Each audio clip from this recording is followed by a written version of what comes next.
Nag-angat siya ng tingin nang makita si Jackson sa labas ng restaurant, dahilan para dali-dali niyang pinunasan ang luha sa mga mata niya.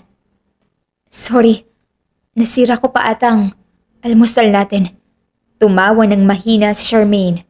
Lumapit ang binata at marahang pinunasan ng panyo ang luha sa pisngi ng dalaga. Okay lang na umiyak, Charmaine.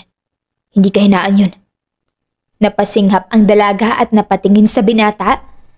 Hindi niya alam kung bakit napakagaan nun sa kanyang dibdib. Ang mga salita ni Jackson ay nagpagaan sa dibdib niya, na kahit hindi sila magkakilala, ay nagagawa nitong ipasok ang mga salita sa puso niya. Sige na, umiyak ka lang. Humarang pa ito sa malaking salamin.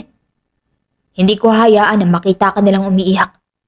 Marahan itong hinawakan ng ulo ng dalaga at nilagay sa dibdib nito.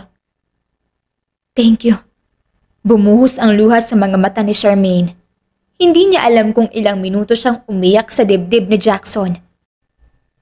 Nang makaramdam siya ng konting hiya, ay agad siyang humiwalay at napatingin sa binata na bahagyang tumungo sa kanya para magtama ang paningin nilang dalawa. Pasensya ka na. Saad ni Charmaine. Wala yun. Natawa ang binata at tinignan ng basa niyang damit dahil sa luha ng dalaga. Hindi ka naman grabe kung umiyak, no?